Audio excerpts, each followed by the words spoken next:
아름다운 여자 수감자가 교도소에서 갑자기 임신했습니다. 충격적인 진실의 주인공은 바로 그였습니다. 제구 여자 교도소. 여느 때와 다름없는 아침이었습니다. 바닥을 닦는 수감자, 빨래를 넣는 수감자, 차가운 시멘트 바닥 위로 규칙적인 발걸음 소리만 울려 퍼졌습니다. 하지만 그날 시동 감방에서 터져나온 겁에 질린 한마디에 모든 것이 갑자기 변했습니다. 밤새 토하더니 지금은 얼굴이 새파랗고 배가 이상하게 부풀어 올랐어요. 6초 후 모든 시선이 쇠창살 문으로 쏠렸습니다. 그곳에는 한 젊은 여성이 배를 감싸 안고 벌벌 떨며 애원하는 듯한 눈빛을 하고 있었습니다. 그녀는 강서연, 갓 20살이 된 신입 수감자였습니다.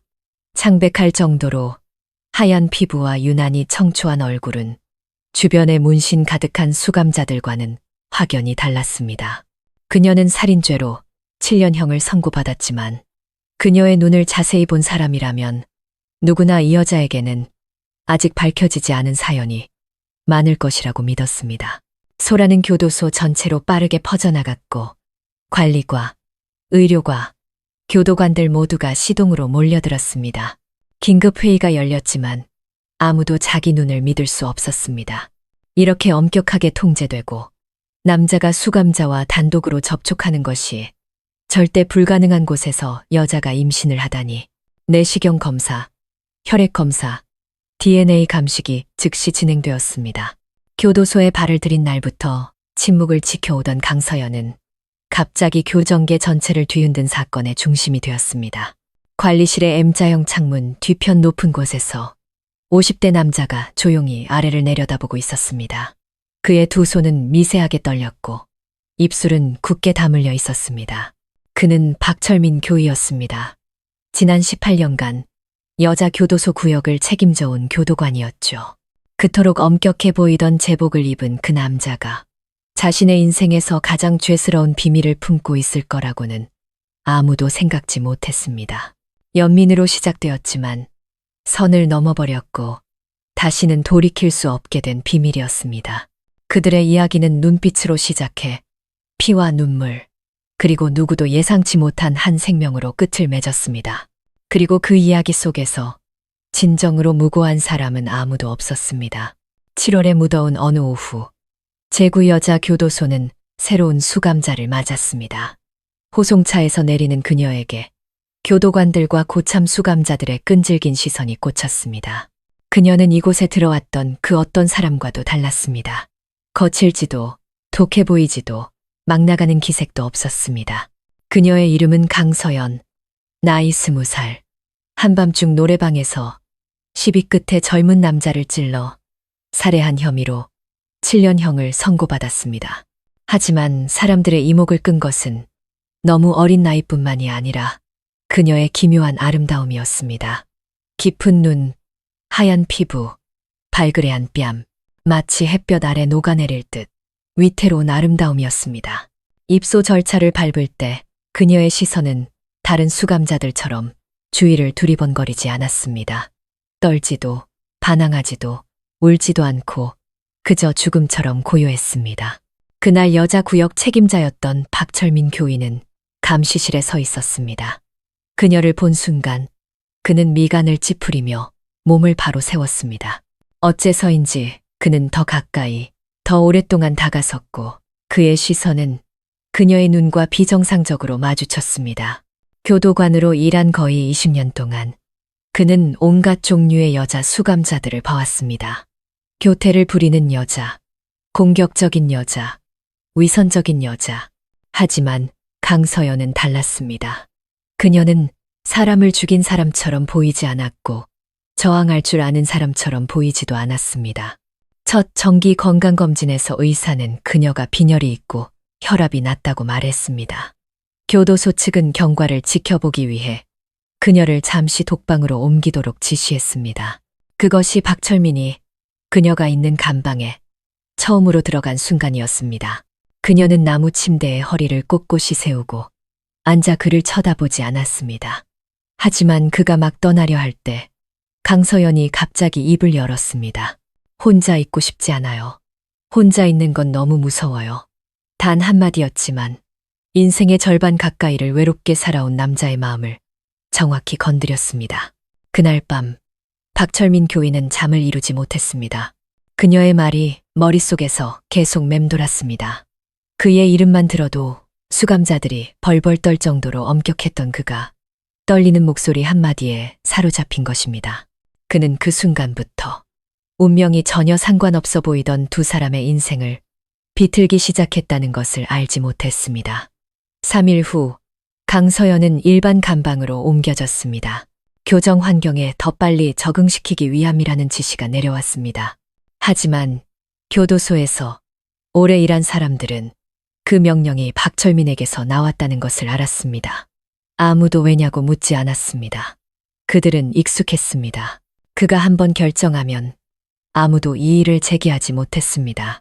20명이 넘는 각양각색의 여자, 수감자들이 있는 D3 감방에서 하얀 피부의 그녀는 마치 끓는 기름 가마에 떨어진 눈송이 같았습니다. 첫날 그녀는 이불을 뺏기고 신발이 감춰지고 더러운 물세례를 받았습니다. 어떤 사람은 그녀를 잘난 척하는 살인자 년이라고 욕했습니다. 어떤 사람은 그녀가 막 써서 집에 보내려던 편지를 찢어버렸습니다. 강서연은 여전히 저항하지 않았습니다. 그녀는 그저 어두운 구석으로 내몰리는 것에 익숙한 사람처럼 조용히 그들을 바라볼 뿐이었습니다. 목요일 오후 순찰을 돌던 박철민은 우연히 한 수감자가 강서연을 물탱크에 밀어 넘어뜨리는 장면을 목격했습니다. 그는 아무 말도 하지 않고 그 수감자의 이름을 불러 교육실로 오라고만 했습니다. 그 수감자가 돌아왔을 때 그녀의 얼굴은 핏기 하나 없이 새하얘져 있었습니다. 그날 이후 아무도 감히 강서연을 건드리지 못했습니다. 작은 변화들이 나타나기 시작했습니다. 어느 날 서연은 주방 보조로 차출되었습니다. 다른 날에는 비 오는 밤에 담요를 추가로 지급받았습니다. 때로는 심리 상담을 명목으로 독서실에 불려갔지만 실제로는 그저 조용히 앉아만 있었습니다. 아무도 묻지 않았고 그녀도 아무 말 하지 않았습니다. 단 한 번을 제외하고 그날 박철민은 그녀에게 물었습니다. 사람을 죽였는데 왜 스스로를 변호하지 않았냐고, 왜 진실을 말하지 않았냐고. 서연은 그를 똑바로 쳐다봤습니다. 아무도 믿어주지 않으니까요. 그는 눈을 가늘게 떴습니다. 서연은 덧붙였습니다. 울지도 애원하지도 않았습니다. 그녀는 마치 침묵 속에서 짐을 지는 것에 익숙해진 듯 했습니다. 그날 밤 박철민은 그녀의 사건 파일을 다시 넘겨보다가 한 가지 디테일에서 그대로 멈췄습니다. 그녀에게 찔려 죽은 사람은 김민준, 그 지역 재벌의 아들이었습니다. 하지만 부검 기록에는 그녀가 이전에 성적으로 학대당한 명백한 흔적이 있었습니다. 그는 파일을 덮고 손가락으로 책상을 탁탁 두드렸습니다. 그날 밤 그는 일 때문이 아니라 그날 본 그녀의 눈빛 때문에 뒤척였습니다. 원망도 절망도 없이 그저 피로와 체념으로 가득 차 있던 눈빛. 그는 사소한 디테일 하나하나에 주목하기 시작했습니다. 그녀는 주방 일이 끝나면 항상 손을 아주 깨끗이 씻었습니다. 그녀는 마치 탈출구를 찾듯 낡은 신문 조각 하나하나를 읽었습니다. 그녀는 누구와도 이야기하지 않았지만 글을 자주 썼습니다.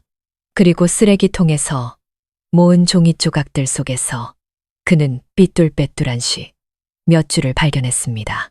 만약 언젠가 내 아이의 첫 울음소리를 듣게 된다면 이름은 평안이라고 지어줄 거야. 내가 단 한 번도 가져보지 못했던 것. 그는 그 글을 읽고 또 읽었습니다. 메말랐다고 생각했던 55세 남자의 심장이 처음으로 따뜻해졌습니다.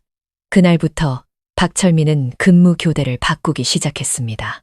그는 야간 근무를 택했고 평소보다 늦게 감방 순찰을 자원했습니다. 아무도 의심하지 않았습니다. 그는 교도소에서 가장 엄격한 사람이었고 감히 가까이 다가서는 사람도 거의 없었으니까요. 하지만 사실 그는 D3 감방의 작은 창문을 지나가며 강서연이 벽에 등을 기댄 채 앉아있는 모습을 보아야만 마음이 놓였습니다. 그는 그 감정이 무엇인지 이해할 수 없었습니다. 동정심일까? 호기심일까? 자기 딸과 동갑인 아이가 사회의 밑바닥으로 떨어진 것을 보는 아버지의 연민일까? 아니면 그 자신조차 감히 이름 붙이지 못할 그런 감정일까? 비가 억수같이 쏟아지던 어느 날 밤, 바람이 복도를 휩쓸고 지나갔고 교도소는 잠시 정전되었습니다. 불이 다시 켜졌을 때 박철민은 평소처럼 감방을 점검하러 갔습니다. D3 감방에 이르렀을 때 그는 강서연이 침대 구석에서 몸을 웅크리고 온몸을 심하게 떨고 있는 것을 보았습니다. 왜 그러나 그녀는 대답하지 않고 그저 손을 들어 머리를 감쌌습니다. 어둠이 무서워요. 그는 잠시 말없이 서 있다가 긴급한 이유 없이는 어떤 수감자에게도 전례가 없던 일을 결심했습니다. 감방 문을 연 것입니다. 나와 의료실에 잠시 앉아 있다가 들어가. 강서연은 그를 놀란 눈으로 쳐다보더니 터덜터덜 그의 뒤를 따랐습니다. 그 시간 의료실은 비어 있었습니다. 그는 따뜻한 물 한 잔을 타서 그녀 앞에 놓아주었습니다. 앉아. 그들은 더 이상 아무 말도 하지 않았습니다. 길고 긴 침묵만이 흘렀습니다. 하지만 이상하게도 그 침묵 속에서 두 사람은 서로의 심장 박동을 듣는 것 같았습니다. 그리고 그날 밤 그가 그녀를 감방으로 다시 데려다 줄 때 그의 손이 무의식적으로 그녀의 어깨에 닿았습니다. 아주 가벼운 접촉이었지만 두 사람 모두를 얼어붙게 만들기엔 충분했습니다. 다음 날 강서연은 그를 피했습니다. 그녀는 운동장에도 주방에도 나가지 않고 두통을 핑계로 쉬었습니다. 박철민은 멀리서 그녀를 바라보며 그녀가 두려워하고 있다는 것을, 그리고 자신 또한 옳고 그름의 경계를 밟고 있는 스스로가 두렵다는 것을 잘 알았습니다. 하지만 관계를 끊으려는 모든 노력은 실패했습니다. 그녀는 그곳에 있었고 그녀의 눈은 여전히 고요한 호수처럼 젖어 있었습니다. 그 눈을 볼 때마다 그의 마음은 다시 흔들렸습니다. 일주일 후 그는 감방 책상 서랍에 작은 꾸러미 하나를 남겨두었습니다. 안에는 손수건 한 장과 비타민 몇 알이 들어 있었습니다. 이름도 쪽지도 없었습니다. 하지만 그것을 발견한 강서연은 아주 희미하게 미소 지었습니다. 모든 것이 그렇게 아무도 모르게 조용히 진행되었습니다. 경계를 넘는 말은 한마디도 없었지만 스쳐가는 눈빛과 가벼운 손길이 균열을 만들고 있었습니다.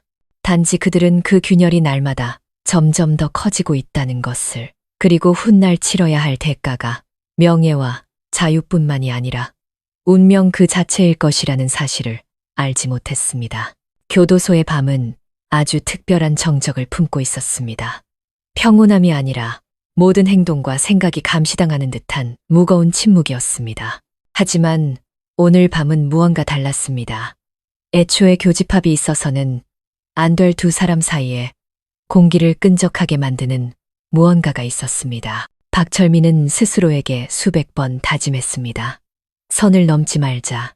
그는 나약함 때문에 커리어 전체를 대가로 치르는 교도관들을 수없이 봐왔습니다. 그런데 이제 냉철한 징계 규정을 직접 썼던 바로 그 자신이 여자 수감자의 눈빛 하나에 흔들리고 있었습니다. 그날 밤 그는 CCTV 통제실 문 앞에서 오랫동안 서 있었습니다. 손은 디동복도 녹화 영상을 되감는 버튼 위에 올려져 있었지만 그는 누르지 않았습니다. 그의 안에서 무언가가 떨리고 있었습니다. 발각될까봐 두려워서가 아니라 자기 자신을 점점 통제할 수 없게 될까봐 두려웠습니다. D3 감방 안 강서연도 잠들지 못했습니다. 그녀는 그 남자가 남겨두고 간 손수건을 조용히 접었습니다. 몇 달 만에 처음으로 마음에 온기가 도는 것을 느꼈지만 동시에 아주 큰 혼란이 밀려왔습니다. 그녀는 자신을 보는 그의 눈빛이 더 이상 교도관의 시선이 아니라는 것을 알았습니다. 그녀 또한 자신의 마음 한구석이 매일 밤 그가 나타나기를 기다렸다는 것을 부정할 수 없었습니다. 두 사람 모두 이것이 잘못된 일이라는 것을 알았지만 잘못되었다는 것을 알수록 평생 가져본 적 없는 그 감정을 더욱 갈망했습니다. 관심받고 이해받는 느낌, 비록 찰나에 불과할지라도. 비 오는 밤, 여러 감방에 비가 새는 바람에 서연은 창고에 담요를 가지러 가게 되었습니다. 돌아 나올 때 비가 억수같이 쏟아졌습니다. 복도는 미끄러웠고 그녀는 하마터면 넘어질 뻔했습니다. 바로 그때 박철민이 복도 끝에서 걸어왔습니다. 그는 그녀의 팔을 붙잡았습니다. 너무 꽉 잡지는 않았지만 서연이 붙들렸다고 느끼기에는 충분했습니다. 그들은 아주 가까이 섰습니다. 양철 지붕 위로 쏟아지는 빗소리, 공기 중에 밴 소독약 냄새, 그리고 35년이라는 나이 차이가 갑자기 사라졌습니다. 아무도 말하지 않았고 아무도 감히 움직이지 않았습니다. 하지만 눈빛이 모든 것을 말해주었습니다. 그는 손을 들어 그녀의 머리카락에 묻은 빗방울을 부드럽게 닦아주었습니다. 마치 아버지가 하는 듯한 부드러운 동작이었지만 그의 시선에는 숨길 수 없는 동요가 담겨 있었습니다. 들어가. 감기 걸리겠다. 그의 목소리는 쉬어 있었습니다. 서연은 고개를 숙이고 그를 지나쳐갔습니다. 하지만 그녀가 몇 걸음 갔을 때 그가 불쑥 그녀를 불렀습니다. 강서연. 그녀는 멈춰 서서 고개를 돌렸습니다. 나에게도 당신만한 딸이 하나 있었소. 하지만 지금은 곁에 없지. 단 한마디를 남기고 그는 빗속으로 등을 돌려 걸어갔습니다. 강서연은 그 자리에 서 있었습니다. 빗물과 눈물이 뒤섞여 흘러내렸습니다. 그것이 연민인지 공감인지 아니면 더 이상 물러설 수 없는 잘못된 무언가의 시작인지 그녀는 알 수 없었습니다. 그 비 오는 밤 이후 두 사람은 모두 침묵했습니다. 누구도 복도에서의 일을 다시 언급하지 않았고 손수건이나 비타민 혹은 그 눈빛에 대해서도 더 이상 말하지 않았습니다. 하지만 그 침묵은 감정을 희미하게 만들기는커녕 오히려 팽팽하게 조여오는 밧줄처럼 당길수록 아프고 빠져들수록 깊어졌습니다. 강서연은 교도소의 일상으로 돌아왔습니다. 여전히 정해진 식사 시간, 수면 시간, 노동 시간이었습니다. 하지만 다른 수감자들은 그녀를 다른 눈으로 보기 시작했습니다. 더 이상 경멸하거나 괴롭히지 않았습니다. 눈치 빠른 몇몇은 그녀가 특별한 관심을 받고 있다는 것을 알아차렸습니다. 입 밖으로 내지는 않았지만 그 시선은 칼날 같았습니다. 서연은 등 뒤에서 그들이 수군거리는 소리를 들었습니다. 예쁘긴 한데 그 미모로 특혜를 얻어내는 거겠지. 여기서 조용히 살려면 처세술이 좋아야 해. 잘못하면 교도관 머리 꼭대기까지 올라타지. 그녀는 침묵했습니다. 해명하지도 맞서지도 않았습니다. 그녀는 일단 수인복을 입은 이상 모든 해명은 거짓으로 비칠 뿐이라는 것을 이해했습니다. 한편 박철민은 점점 더 과묵해졌습니다. 밥도 제대로 넘기지 못하고 밤에 깊이 잠들지 못했습니다. 눈을 감으면 그 여자가 보였습니다. 막지만 지쳐있던 눈빛, 어깨에 손을 얹었을 때의 미세한 떨림, 그리고 손수건 꾸러미를 받았을 때의 작은 미소. 그는 전에 하지 않던 일을 하기 시작했습니다. 이유 없이 매일 밤 여자 구역 주변을 산책하는 것이었습니다. 동료가 물으면 그는 그저 얼버무렸습니다. 잠이 잘 오게 걸으러 나왔지. 그날 밤 그는 의료용품을 점검한다는 핑계로 의료실에 들렀습니다. 그는 수감자들의 정기 건강검진 기록부를 뒤적였습니다. 마지막 장에 강서연의 이름이 있었습니다. 파란색 잉크로 경미한 신체 쇠약, 영양 보충 권고라고 적혀 있었습니다. 바로 다음 날 밤 그녀의 식사에는 삶은 달걀 한 개가 추가되었습니다. 누가 말하지도 묻지도 않았지만 그녀는 알았고 그도 알았습니다. 아무리 작은 행동이라도 그 모든 것이 두 사람을 경계라고 불리는 것에서 점점 더 멀어지게 하고 있다는 것을. 무더운 어느 정오, 서연은 노동 실적 확인을 위해 교감실로 불려갔습니다. 일이 끝나면 바로 돌아가야 했지만 박 교위가 그녀를 잠시 남으라고 했습니다. 방 안에는 두 사람뿐이었습니다.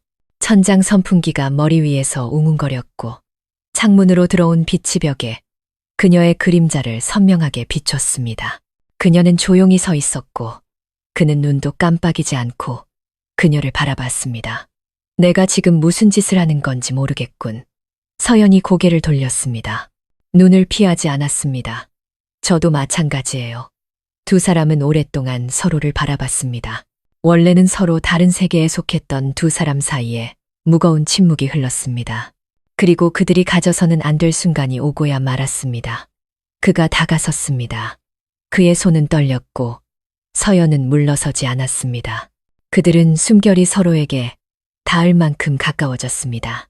더 이상 비도 그들의 잘못을 가려줄 빗방울도 없었습니다. 그들은 가볍게 서로에게 닿았습니다. 하지만 그것은 모든 죄악의 시작이었습니다. 그날 밤 박철민은 집에 돌아와 먹지도 자지도 않았습니다.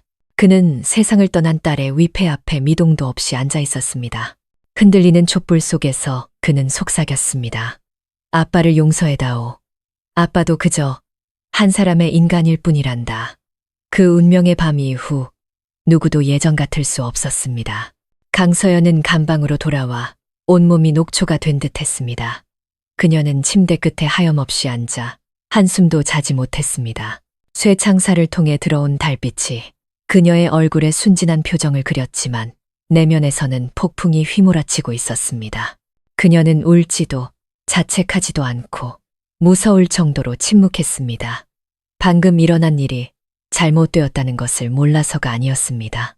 단지 지금껏 그 누구도 자신을 그렇게 부드럽게 대해준 적이 없었기 때문이었습니다. 과거의 그녀에게 남자는 두 종류뿐이었습니다. 경멸하는 자, 혹은 폭력을 휘두르는 자. 그녀에게 닿을 때 손을 떠는 사람도, 그녀를 한 명의 인간으로 봐주는 사람도 없었습니다. 하지만 바로 그 때문에 그녀는 멈추지 않은 자기 자신이 더욱 두려워졌습니다. 한편 박철민은 그날 밤 비도 오지 않았는데 흠뻑 젖은 비옷을 입고 집에 돌아왔습니다. 그는 제사상에 들어가 세상을 떠난 딸을 위해 향 하나를 피웠습니다. 그때 아빠가 널 사고로부터 지켜주지 못했구나. 그는 마치 그 불꽃이 자신의 인간적인 부분을 태워주길 바라는 듯 타오르는 향불을 뚫어지게 쳐다봤습니다. 하지만 향 연기는 그저 조용히 피어오를 뿐 아무런 심판의 말도 없었습니다. 다음 날 아침 그는 여자 구역을 지나가는 것을 피했습니다. 평소처럼 순찰하는 대신 그는 자재 창고로 내려가겠다고 신청했습니다. 누가 묻자 서류를 정리해야 한다고만 말했습니다. 하지만 서연은 알았습니다. 멀리서 본 그의 시선에서 물러섬을 느낄 수 있었습니다. 그녀는 원망하지 않았습니다. 오히려 마치 죄의 일부가 감춰진 것처럼 마음이 가벼워졌습니다. 단지 아무리 피하려 해도 흔적을 지울 수는 없었습니다. 며칠 후 그녀는 몸이 피곤해지기 시작했습니다. 아침마다 메스꺼움을 느꼈고 머리가 어지러웠으며 먹으면 다시 토해냈습니다. 더위를 먹은 탓이라 생각하고 며칠간 노동을 쉬었습니다. 하지만 상태는 나아지지 않았습니다. 교도소의 김 간호사는 무언가 의심스러워 몰래 검사를 진행했습니다. 이틀 후 그녀는 서연에게 수건 속에 숨긴 임신 테스트기 상자를 던져주었습니다. 서연은 그대로 굳었습니다. 그날 밤 그녀는 화장실에 앉아 손을 벌벌 떨었습니다. 단 2분 후 2개의 붉은 선이 선명하게 나타났습니다. 그녀는 기절하지도 소리 지르지도 않았습니다. 그저 그 막대기를 마치 자신의 머리 위에 걸린 두 번째 사형 선고인 것처럼 뚫어지게 쳐다볼 뿐이었습니다. 그녀가 가장 먼저 떠올린 사람은 부모님도 자기 자신도 아닌 그였습니다. 그 아이는 그의 아이였고 한순간의 나약함 때문에 명예를 모두 잃은 한 남자의 핏줄이었습니다. 서연은 숨기고 싶었지만 몸이 허락하지 않았습니다. 며칠 후 그녀는 운동장에서 이불을 개다가 쓰러졌습니다. 소문이 퍼지기 시작했습니다. 강서연이 이상한 병에 걸렸대. 혹시 임신한 거 아냐? 여기 남자가 어디 있다고. 온갖 말들이 교감실로 흘러들어갔습니다. 그리고 제구여자 교도소 역사상 최초의 긴급회의가 아직 아무도 감히 믿지 못하는 하나의 의혹 때문에 소집되었습니다. 한 여자 수감자가 임신했을 가능성이 있다는 것. 박철민은 서류에 결제를 하던 중 그 소식을 들었습니다. 펜이 손에서 떨어졌습니다. 눈앞이 캄캄해지고 머릿속이 핑 돌았습니다. 아무도 몰랐지만 그는 알았습니다. 오직 그만이 이해했습니다. 악몽이 이제 막 공식적으로 시작된 것입니다. 교도소 전체가 발칵 뒤집혔습니다. 여자 수감자가 임신 징후를 보인다는 정보는 그 어떤 공식 보고서보다 빠르게 퍼져나갔습니다. 대놓고 말하는 사람은 없었지만 교도관들의 눈빛은 서로를 향한 의심으로 가득 차기 시작했습니다. 바로 그날 오후 교감실은 모든 여자 구역 관리자, 간호사, 감방조장들을 소집했습니다. 부소장의 첫 질문이 울려 퍼졌습니다.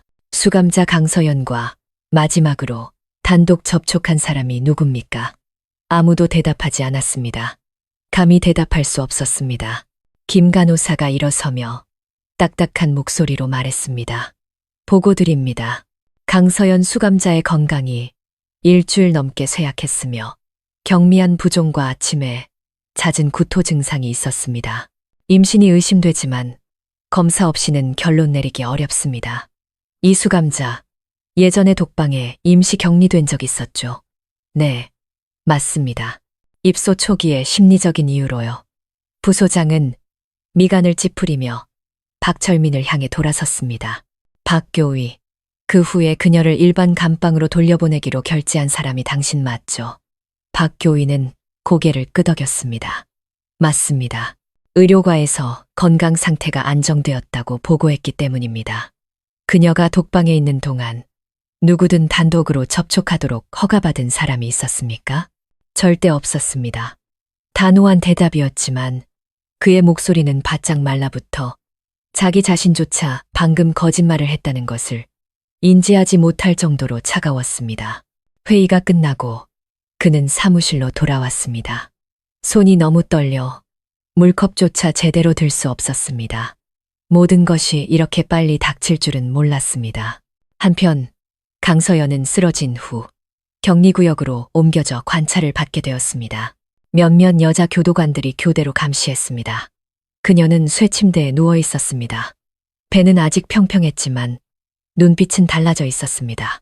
더 이상 혼란스럽지도 어리둥절하지도 않은 가슴이 저릴 정도로 차가운 체념의 눈빛이었습니다. 저녁 무렵 김 간호사가 조용히 다가와 서연에게 내일 아침 혈액검사 일정이 적힌 쪽지를 건넸습니다. 거부는 허용되지 않아 그녀가 돌아서려 할 때 서연이 조용히 불렀습니다. 간호사님, 만약 제가 정말 임신했다면 낙태를 강요당하게 될까요? 여자는 걸음을 멈췄습니다. 잠시 후 그녀는 나지막이 대답했습니다. 나도 잘 몰라. 하지만 그럴 가능성이 높지. 이 교도소는 불명예스러운 일을 원치 않으니까. 그 대답은 서연의 심장에 내리꽂히는 망치 같았습니다. 그녀는 배를 감싸 안았습니다. 아직 뱃속에 아무것도 분명하지 않았지만 엄마가 두려워하는 것 때문에 작은 생명체가 떨고 있다는 느낌은 분명했습니다. 그날 밤 그녀는 잠들지 못했습니다. 초승달이 하늘에 걸려 있었고 희미한 빛이 창살을 통해 들어왔습니다. 그녀는 위를 올려다보며 간절히 속삭였습니다. 제발, 제 인생에서 더 이상 아무것도 빼앗아가지 마세요. 한편 박철민은 행정동 복도에 서서 거의 10년 만에 끊었던 담배를 다시 피웠습니다. 매캐한 연기가 눈을 찔렀지만 그는 눈을 깜빡이지 않았습니다. 모든 것이 무너져 내리고 있었고 그는 아무리 부정해도 내일 아침 검사 결과 임신으로 확정되면 시스템 전체가 모든 단서를 추적하기 시작할 것이라는 것을 잘 알았습니다. 그리고 그때 빗속으로 끌려 나올 사람은 바로 자기 자신일지도 몰랐습니다. 다음 날 아침 하늘은 불길한 징조처럼 흐렸습니다. 6시가 조금 넘자 격리 구역의 문을 두드리는 소리가 났습니다. 강서연은 혈액 검사를 위해 의료실로 이송되었습니다. 불필요한 말은 없었고 아무도 미소 짓지 않았습니다. 모두들 이것이 단순한 건강검진이 아니라 내부 조사의 시작이라는 것을 알고 있었습니다. 서연은 플라스틱 의자에 조용히 앉아 팔을 책상 위에 올렸습니다. 김 간호사가 장갑을 끼고 피를 뽑았습니다. 서연의 손은 얼음장처럼 차가웠습니다. 두려워하지 마. 올 것은 오게 되어 있어. 김 간호사는 교도관이 아니라 한 명의 여자로서 공감하듯 작게 말했습니다. 서연은 대답하지 않았습니다. 그녀의 시선은 깜빡이는 형광등 불빛이 희미하게 비추는 앞쪽 허공으로 향했습니다. 단 2시간 후 모든 관리직은 결과를 통보받았습니다. 강서연은 임신 후 6주 차였습니다. 분위기는 활슈위처럼 팽팽해졌습니다. 교도소장은 즉시 상부에 보고했고 동시에 모든 여자 수감자들의 외부 및 내부 접촉을 일시적으로 제한하는 등 교도소 전체에 현상 유지 명령을 내렸습니다. 법무부에서 파견된 인원을 포함한 조사팀이 내려왔습니다. 15년 만에 처음으로 제구교도소는 수감자 성별 관리 규정의 심각한 위반으로 인한 대규모 징계 위기에 직면했습니다. 그날 오후 강서연은 별도의 조사실로 불려갔습니다. 한 여자 조사관이 날카로운 목소리로 그녀를 쏘아보았습니다. 누구와 관계를 가졌지? 사실대로 말해. 숨길수록 너만 손해야. 서연은 고개를 들고 침착하게 말했습니다. 모릅니다. 모른다고? 수동적이었나? 아니면 능동적이었나? 대답하지 않겠습니다. 침묵하면 보호받을 수 있을 거라 생각하나? 이 아이를 가졌을 때 결과를 생각해보지 않았나? 서연은 손을 꽉 쥐었습니다. 손톱이 살을 파고들어 피가 맺혔습니다. 저는 누구도 해치지 않았고 누구를 강요하지도 않았으며 누구에게 애원하지도 않았습니다. 그 대답에 맞은편 사람이 잠시 말을 잃었습니다. 1분 후 조사관은 거의 무심코 내뱉듯 작게 말했습니다. 교도관이지? 우리 중 한 명을 감싸주고 있는 거잖아. 서연은 그녀를 쳐다봤습니다. 눈빛의 순간 도전적인 기운이 스쳤습니다. 만약 관리직 중 한 명이라고 말하면요? 분위기가 얼어붙었습니다. 그 대답은 시스템 전체를 터뜨리는 폭탄과도 같았습니다. 지난 6주간 여자 구역에 있었던 모든 남자 교도관들의 명단이 검토되었습니다. 박철민의 이름이 가장 먼저 떠올랐습니다. 그가 여자 구역의 직속 책임자였기 때문만이 아니라 서연을 독방으로 임시 이동시킬 권한을 가진 유일한 사람이었기 때문이었습니다. 전례 없던 특혜였죠. 그날 밤 박철민은 소장실로 불려가 조사를 받았습니다. 그는 어깨를 펴고 표정 변화 없이 들어섰지만 심장은 누군가 망치로 치는 것처럼 세차게 뛰었습니다. 할 말 있습니까? 부소장이 단도직입적으로 물었습니다. 없습니다. 그는 짧게 대답했습니다. 의심 기간 동안 수감자 강서연과 단독으로 접촉한 유일한 사람이 당신이라는 정보가 있습니다. 저는 규정대로 행동했고 신체 접촉은 전혀 없었습니다. 그럼 만약 내일 태아의 DNA 검사 결과가 당신으로 나오면 어떻게 할 겁니까? 그 질문은 날카로운 칼날 같았습니다. 박철민은 고개를 들었습니다. 붉게 충혈된 눈은 피하지 않았습니다. 만약 저라면 제가 책임지겠습니다. 하지만 그 아이는 죄가 없습니다. 그녀에게 낙태를 강요하지 마십시오. 조사팀과의 면담이 끝난 후 박철민은 그림자처럼 방으로 돌아왔습니다. 등 뒤로 문이 닫히자 그는 의자에 주저앉아 폭풍을 뚫고 달려온 사람처럼 거친 숨을 몰아쉬었습니다. 밖에는 차갑고 잿빛 비가 내렸습니다. 지금 그의 심정처럼 그는 모든 것이 통제 불능 상태에 빠졌다는 것을 잘 알았습니다. 그나 서연의 말 한마디가 모든 것을 끝낼 칼날이 될 수 있었습니다. 그는 직위를 잃는 것도 감옥에 가는 것도 두렵지 않았습니다. 그가 가장 두려워하는 것은 사람들이 그 여자에게 낙태를 강요하는 것이었습니다. 그 아이는 비록 죄악 속에서 잉태되었지만 7년 전 딸이 사고로 세상을 떠난 이후 처음으로 자신의 핏줄과 이어진 생명이었습니다. 그때 딸의 나이도 막 20살이었습니다. 그는 누구에게도 말한 적 없지만 딸의 죽음은 그의 결혼 생활을 파탄냈습니다. 아내는 흔적도 없이 떠났고 그는 홀로 남아 규율로 공허함을 채우며 살았습니다. 딸과 똑 닮은 눈을 가진 강서연의 눈이 여자 구역에 나타나기 전까지는 한편 격리 구역의 서연도 철저한 감시를 받고 있었습니다. 3명의 교도관이 문 앞에서 교대로 지켰습니다. 식사는 검사를 받았고 개인 물품은 봉인되었습니다. 강서연은 불평하지 않았습니다. 그들이 자신의 자백을 기다리거나 혹은 아이가 살아있는 증거가 되어 검사받기를 기다리고 있다는 것을 알았습니다. 김 간호사가 어느 정오에 몰래 방으로 들어왔습니다. 주위에 아무도 없는 것을 확인하고 그녀는 침대에 앉아 작게 말했습니다. 자백하는 게 좋을 거야. 그러지 않으면 네가 누군가를 감싸고 있다고 생각할 테니. 저는 누구도 감싸는 게 아니에요. 누군가를 해치고 싶지 않을 뿐이에요. 하지만 너는 네 자신을 해치고 있는 거야. 서연은 침묵했습니다. 잠시 후 그녀는 김 간호사의 손을 잡고 속삭였습니다. 이 세상에 욕망 때문이 아니라 단지 연민 때문에 자신을 만져주는 남자가 있다는 걸 믿으세요? 그 질문에 김 간호사는 말을 잃었습니다. 인생 경험이 있는 여자로서 그녀는 때로 잘못된 감정이 아주 진실한 고통을 동반한다는 것을 이해했습니다. 같은 시각 조사팀은 박철민을 포함한 교도소 내 모든 남자 교도관의 DNA 샘플을 채취할 것을 제안했고 그는 망설임 없이 동의했습니다. 혈액 샘플은 감식기관으로 보내졌습니다. 예비 결과가 나오기까지 5일이 걸린다고 했습니다.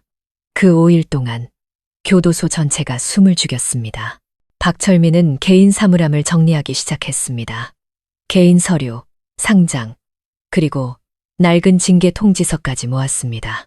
그는 자신이 이곳을 퇴임식이 아니라 실패자의 신분으로 떠나게 될지도 모른다는 것을 알았습니다. 그날 밤 그는 마지막으로 여자 구역 복도를 따라 걸었습니다. 아무도 없었고 부르는 소리도 마주치는 시선도 없었습니다. 복도 끝에 이르러 그는 멈춰서서 격리구역 창문 너머를 바라보았습니다. 노란 불빛이 새어나오고 한 여자가 조용히 앉아있는 그림자가 보였습니다. 그는 문을 두드리지도 이름을 부르지도 않고 그저 바라보다가 등을 돌려 걸어갔습니다. 바로 그 순간 안쪽에 있던 강서연이 고개를 들었습니다. 그녀는 알았습니다. 법과 형벌과 조사가 있었지만 방금 전에 그 조용하고 무력한 시선이야말로 이름 붙이지 못한 감정 때문에 너무 멀리 가버린 한 남자의 작별 인사라는 것을 혈액 샘플이 보내진 지 3일 후 감식기관으로부터 비밀 문서 한 통이 도착했습니다. 붉은 도장이 찍힌 봉투 위에는 긴급, 기밀, 내부용이라는 세 글자가 적혀 있었습니다. 소장, 여자구역, 담당 부소장, 그리고 법무부 조사팀 대표. 단 3사람만이 열어볼 수 있었습니다. 안에는 수감자 강서연의 뱃속 태아와 박철민 교위의 혈액 샘플 간에 예비 DNA 검사 결과가 들어 있었습니다. 최종 결론, 굵은 글씨로 유전자 일치 확률 99.93%, 부자관계, 직계혈족으로 확인됨이라고 적혀 있었습니다. 회의실에서는 아무 말도 없었습니다. 그저 연필한 자루가 책상 위를 가볍게 두드리는 소리만이 재판 없이 내려지는 선고의 카운트다운처럼 건조하게 울려 퍼졌습니다. 부소장은 박철민을 바라보며 낮은 목소리로 물었습니다. 더 할 말 있습니까? 박 교위는 고개를 끄덕이며 천천히 일어섰습니다. 모든 책임을 지겠습니다. 무엇을 위반했는지 알고 있습니까? 알고 있습니다. 변명의 여지도 없습니다. 아무도 그에게 더 말하라고 강요하지 않았습니다. 그럴 필요가 없었습니다. 결과는 명백했고 징계 결정과 수사기관으로의 서류 이송만이 남아 있었습니다. 그날 오후 박철민 교위는 직무정지 처분을 받았습니다. 그의 사무실은 봉인되었고 열쇠는 회수되었습니다. 하지만 동시에 또 다른 결정이 내려졌습니다. 수사협조 및 추가적인 법적 문제 발생 방지를 위해 수감자 강서연의 임신 중절을 제한한다는 것이었습니다. 짧은 한 줄이었지만 그것은 사형 선고와 같았습니다. 김 간호사가 그 소식을 가장 먼저 알게 되었습니다. 상부로부터 통지서를 받았을 때 그녀의 손은 차갑게 식었습니다. 그녀는 아무 말 없이 그 종이를 들고 격리구역으로 가서 강서연 앞 책상에 내려놓았습니다. 서연은 다 읽고 나서도 울거나 반항하지 않았습니다. 그녀는 단 한 가지 질문을 했습니다. 만약 제가 거부하면요. 강제로 하거나 아니면 그게 모두를 위한 최선의 선택이라고 생각하게 만들겠지.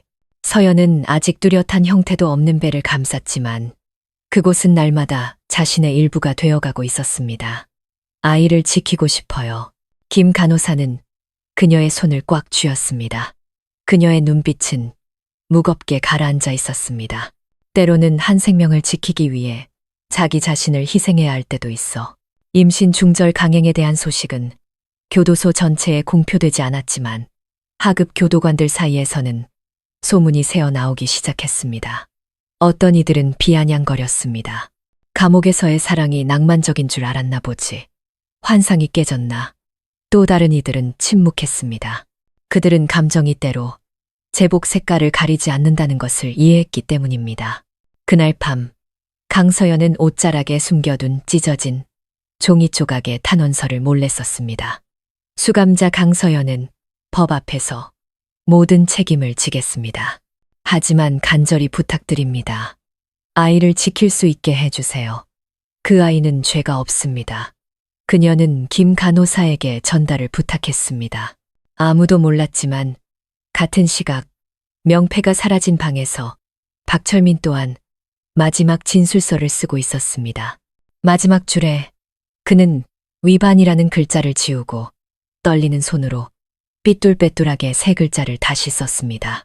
저는 그녀를 사랑했습니다. 아이를 지키게 해달라는 탄원서는 김 간호사에 의해 조용히 소장실에 전달되었습니다. 아무런 회신도, 도장도, 공식적인 답변도 없었습니다. 3일 후 강서연은 임신 중절 수술 전 마지막 건강검진을 위해 이송되었습니다. 아무도 그녀에게 아무 말도 하지 않았습니다. 그들은 마치 환자를 진찰하러 데려가는 것처럼 당연한 일인 듯 행동했습니다. 서연은 의료 차량에 앉아 두 손을 꽉 쥐고 있었습니다. 눈빛은 초점을 잃은 듯 공허했습니다. 김 간호사가 옆에 앉아 몰래 작은 종이봉투를 건넸습니다. 안에는 빵 한 조각과 4번 접힌 쪽지가 들어있었습니다. 비스듬한 필체였습니다. 서연아, 만약 아직 이성을 지키고 있다면 싸워라. 그들이 네 아이를 빼앗게 두지 마라. 서명은 단 한 글자였지만 그녀는 누구인지 알았습니다. 박철민은 더 이상 교도소에 없었습니다. 직무 정지 결정 후 그는 수사 결과가 나올 때까지 자택 대기 명령을 받았습니다. 전화는 압수되었고 집은 감시를 받았지만 그는 여전히 이 잘못된 상황 속에서도 일말의 인간애가 남아있다고 믿는 유일한 사람인 김 간호사를 통해 작은 쪽지를 보낼 방법을 찾았던 것입니다. 지역 병원의 산부인과에서 서연은 대기실로 안내되었습니다. 그녀는 침대에 누워 얼룩진 천장을 바라보며 옆방에서 다른 여자가 우는 소리를 들었습니다. 손이 차갑게 식어왔습니다. 아픔이 두려워서가 아니라 이 세상에서 자신이 가진 유일한 것, 자신의 일부를 곧 잃게 될 것이라는 느낌 때문이었습니다. 의사가 주사를 놓으려 할 때 그녀는 벌떡 일어났습니다. 안 할래요. 아이를 지키고 싶어요. 여의사는 그녀를 쳐다보고는 함께 온 여자 교도관을 보았습니다. 교도관은 고개를 저었습니다. 안 돼. 이건 명령이야. 무슨 명령인지는 알 필요 없어요. 이건 제 몸이에요. 너는 수감자지만 나는 여전히 엄마예요. 신랑이는 3분도 채 되지 않았지만 다른 간호사가 병원장에게 보고하러 달려가기에는 충분한 시간이었습니다. 결국 수술은 연기될 수밖에 없었습니다. 병원 측은 강제 집행을 원한다면 구체적인 공문 확인과 법 집행기관의 감독을 요구했습니다. 그날 오후 서연은 교도소로 다시 이송되었습니다. 저항하느라 얼굴은 멍들었지만 그녀의 눈빛은 그 어느 때보다 빛나고 있었습니다. 그녀는 자신의 아이를 위해 첫 목소리를 냈던 것입니다. 같은 시각 다른 곳에서 박철민은 범죄자처럼 감시받는 텅 빈 집에 앉아 있었습니다. 그는 먹지도 자지도 않고 매일 새로운 진술서를 썼다가 다시 찢어버리곤 했습니다. 그러던 중 검찰청에서 온 한 남자가 그의 앞에 서류 뭉치를 놓았습니다. 수감자 강서연으로부터 변호 요청서를 받았습니다. 당신의 이름은 거론하지 않았지만 그 사람이 결코 자신을 강요하거나 폭행한 적이 없으며 아이는 진실한 감정의 결과라고 분명히 밝혔습니다. 남자는 고개를 들었습니다. 반박하시겠습니까? 아니면 인정하시겠습니까? 박철민은 눈을 감았습니다. 한 줄기 눈물이 뺨을 타고 흘러내렸습니다. 반박하지 않겠습니다. 제가 책임지겠습니다. 하지만 제발 그녀가 엄마가 될 수 있게 해주십시오. 서류를 작성하던 직원은 몇 초간 침묵했습니다. 이건 더 이상 당신이나 그녀만의 문제가 아닙니다. 이건 시스템 전체의 문제입니다. 제복을 입은 사람이 수감자를 사랑하게 되는 것을 단 한 번도 용납한 적 없는 시스템 말입니다. 산부인과에서의 강서연의 저항은 비공식적인 경로를 통해 외부로 퍼져나갔습니다.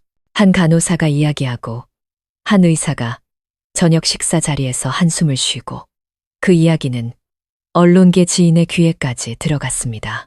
그리고 단 하룻밤 만에 소셜미디어에 정보가 퍼졌습니다. 20세 여자, 수감자, 교도소에서 임신 강제 낙태 압박에도 아이 지키기로 결심. 누구도 이름을 언급하지 않았고 제구 교도소를 명시하지도 않았지만 모든 디테일이 소름 끼치게 일치했습니다. 시스템 전체가 흔들렸습니다. 법무부에서는 즉시 조사단을 파견했습니다. 교도소 간부들은 긴급 소집되었고 모든 교도관들은 해명서 작성을 요구받았습니다. 오직 잘못을 인정한 박철민만이 침묵했습니다. 그는 더 이상 아무 말도 하지 않았고 간청하지도 억울함을 호소하지도 발버둥 치지도 않았습니다. 하지만 놀랍게도 여론은 전적으로 비난만 하지는 않았습니다. 상당수의 사람들이 공감을 표했습니다. 어떤 사람은 이렇게 썼습니다. 만약 그녀가 강요당했다면 엄벌에 처해야 한다. 하지만 그것이 진실한 감정이었다면 죄 없는 아이를 죽이지는 말라. 한 신망 있는 기자는 심지어 장문의 기사를 올렸습니다. 교도관의 책임은 경계를 지키는 것이다. 하지만 때로는 그 경계도 다시 검토될 필요가 있다. 만약 그것이 모든 것을 잃은 두 인간 사이의 사랑이라면 그 여론의 물결 속에서 낙태 중단 명령은 보류되었습니다. 확대 조사가 요구되었고 동시에 관계의 성격을 명확히 하기 위한 대질 신문이 준비되었습니다. 신문이 아니라 사실 규명을 위한 자리였습니다. 한 달여 만에 처음으로 박철민과 강서연이 다시 만나게 되었습니다. 만남의 장소는 면회실도 징계실도 아니었습니다. 그저 작은 방, 나무 책상과 의자, 방음 유리벽이 있는 곳이었습니다. 수갑도 밀착 감시도 없었습니다. 그가 먼저 들어왔습니다. 야위고 머리카락은 희끗희끗해져 있었습니다. 그녀를 보자 그는 말없이 멈춰 섰습니다. 서연이 천천히 다가왔습니다. 배는 아직 눈에 띄게 부르지 않았지만 손은 본능적으로 방패처럼 배 위에 놓여 있었습니다. 두 사람은 오랫동안 서로를 바라봤습니다. 아무도 입을 열지 않았고 눈물도 사과도 없었습니다. 감시관이 5분 남았다고 알렸을 때 박철민이 비로소 입을 열었습니다. 목이 쉰 채로 아이는 괜찮나? 서연이 고개를 끄덕였습니다. 아저씨는요? 그들은 다시 잠시 침묵했습니다. 그리고 그가 고개를 숙였습니다. 만약 무슨 일이 생긴다면 만약 그들이 억지로 아이를 그렇게 두지 않을 거예요. 그녀가 그의 말을 끊었습니다. 눈빛은 단단했습니다. 전 여태껏 누구를 위해서도 살지 않았어요. 처음으로 스스로 말할 수 없는 한 사람을 위해 살 거예요. 그가 눈물을 흘렸습니다. 감시관이 시간이 다 되었다고 알렸습니다. 박철민이 먼저 나섰습니다. 하지만 문손잡이에 손이 닿았을 때 그는 고개를 돌렸습니다. 서연아, 만약 다음 생이 있다면 다시는 감옥에 들어오지 마라. 그녀는 희미하게 웃었지만 눈에는 눈물이 그렁그렁했습니다. 만약 다음 생이 있다면 아저씨를 아빠라고 부를 수 있었으면 좋겠어요. 강서연과 박철민의 짧은 만남 직후 대검찰청 조사팀이 공식적으로 수사에 착수했습니다. 더 이상 내부 징계 문제가 아니었습니다. 사건은 공무원 윤리의 심각한 위반 및 피수용자 신체 침해 혐의로 전환되었습니다. 위로부터의 압박이 망치처럼 내리쳤습니다. 한쪽에는 명예를 지켜야 하는 시스템이 있었고 다른 한쪽에는 대중 속에서 점점 더 확산되는 공감대가 있었습니다. 언론은 통제되었고 신문과 방송은 추가 보도를 할 수 없었지만 소셜미디어는 막을 수 없었습니다. 여론은 둘로 나뉘기 시작했습니다. 한쪽은 박철민을 비난하며 그것이 권력 남용이자 엄중히 처벌해야 할 범법 행위라고 주장했습니다. 다른 한쪽은 물었습니다. 만약 강요였다면 왜 여자는 아이를 지키려 하는가?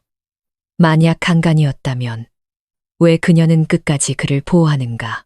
온 나라가 시끄러운 가운데 예상치 못한 사건이 발생했습니다. 한 변호사가 자원하여 강서연의 사건 재심 청구서를 대법원에 제출한 것입니다. 그 변호사의 이름은 최진우, 40대 중반으로 약자를 위한 무료 변론으로 유명했습니다. 그는 거의 2년 전 강서연의 사건 파일을 읽어본 적이 있었지만 당시에는 증거가 부족해 아무도 변호를 맡지 않았습니다. 이번에 그는 다른 이유를 가지고 돌아왔습니다. 감옥이라는 상황 속에서도 아이를 지키려는 여자는 분명 잃을 것이 아무것도 없을 정도로 깊은 상처를 입었을 것이다. 그는 그의 설날, 다음 날 밤 노래방에서 일어난 살인 사건 전체를 다시 파헤치기 시작했습니다. 기록에 따르면 강서연은 그곳의 종업원이었고 피해자는 김민준, 24세, 유명 건설업체 사장의 아들이었습니다. 경찰은 그녀가 가위로 피해자의 가슴을 한 번 찔렀다고 결론 내렸습니다. 민주는 현장에서 사망했고 서연은 도망치지 않았습니다. 항소도 하지 않았고 법원은 정당방위의 한계를 넘어선 살인죄로 신속하게 7년형을 선고했습니다. 하지만 최 변호사는 이상한 점을 발견했습니다. 손님들의 증언이 전혀 없었고 진술 조서들은 모두 짜맞춘 듯한 흔적이 있었으며 가게 안의 CCTV 영상은 사라졌고 특히 기록에 따르면 피해자의 시신 목 부위에 깊은 손톱 자국이 있었지만 명확히 설명되지 않았습니다. 그는 당시 그 노래방에서 일했던 사람들을 찾아 나섰습니다. 대부분은 이미 일을 그만뒀습니다. 하지만 며칠간의 수소문 끝에 그는 한 사람을 만났습니다. 그날 밤 근무했던 홍 씨라는 이름의 여자 청소원이었습니다. 처음에 홍 씨는 거절했지만 그가 강서연의 사진을 보여주자 그녀는 몸을 떨며 눈시울을 붉혔습니다. 이 아이 기억나요? 그때 비명을 지르며 울부짖었어요. 저도 들었지만 무서웠어요. 나설 용기가 없었어요. 무슨 일이 있었는지 보셨나요? 남자 3명이 그 애를 VIP룸으로 끌고 들어가는 걸 봤어요. 불이 꺼지고 음악 소리가 커졌죠. 비명 소리가 들렸지만 아무도 말리지 않았어요.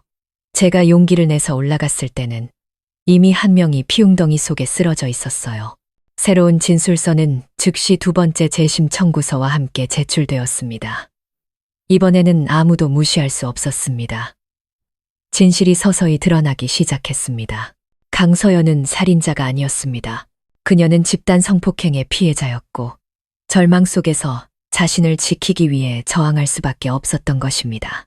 그리고 지난 2년간의 침묵은 죄를 인정해서가 아니라 이 세상 누구도 진정으로 자신을 믿어주지 않을 것이라고 믿었기 때문이었습니다. 최진우 변호사의 재심 청구는 이례적으로 48시간 만에 접수되었습니다. 아마도 여론의 압박 때문이거나 혹은 진실이 더 이상 외면할 수 없을 만큼 명백해졌기 때문일 것입니다. 대법원은 즉시 강서연에 대한 강제 임신 중절 집행을 중단하라고 명령했고 동시에 2년 전 살인 사건 재수사를 위해 그녀를 교도소에서 출소시키도록 요구했습니다. 통보가 교도소로 내려왔을 때 김 간호사가 공문을 들고 격리병동으로 들어왔습니다. 그녀는 서연을 바라봤습니다. 눈빛은 마치 큰 소식을 감추고 있는 듯 했습니다. 서연아, 재심이 받아들여졌어. 젊은 여인은 벌떡 일어나 배 위에 손을 얹었습니다. 제가 무죄를 밝힐 수 있게 된 건가요? 김 간호사는 대답하지 않고 서류 뭉치를 침대 위에 놓아주고는 조용히 고개를 끄덕였습니다. 이번 기회가 유일한 기회야. 하지만 조건이 하나 있어. 서연은 멈칫했습니다. 무슨 조건이요? 그들은 네가 박철민과의 관계를 명확히 밝히길 원해. 공간이 침묵에 잠겼습니다. 서연은 손을 꽉 쥐었습니다. 만약 제가 자백하면 그분은 더 무거운 죄를 받게 되겠죠. 그럴 수도 있어. 하지만 그러지 않으면 넌 무죄를 입증할 기회를 잃을 수도 있어. 서연은 창밖을 바라봤습니다. 밖에는 옅은 분가루처럼 부드러운 노란 햇살이 비치고 있었습니다. 그녀는 정이라는 길을 통해 쇠창살 밖으로 나가는 것을 생각해 본 적이 없었습니다.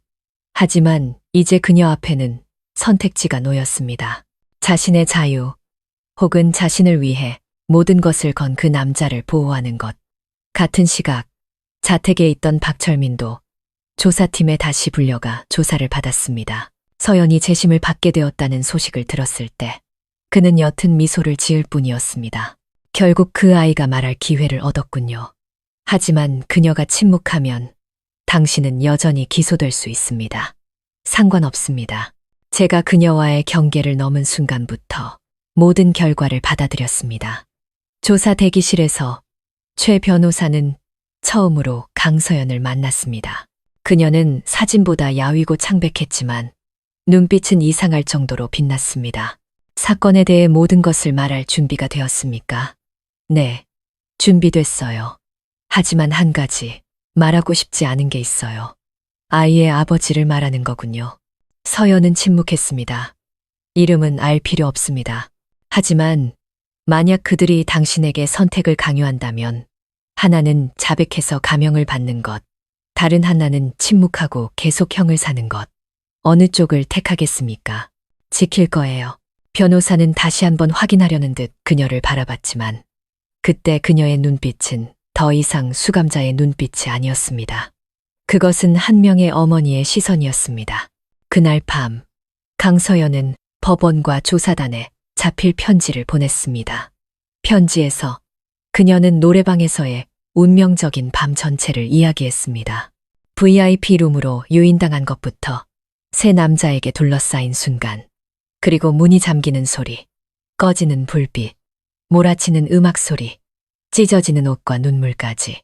편지 끝에 그녀는 이렇게 썼습니다. 저는 아무도 믿어주지 않을 거라 생각해서 침묵했습니다. 사람을 죽인 것이 자랑스럽지 않습니다.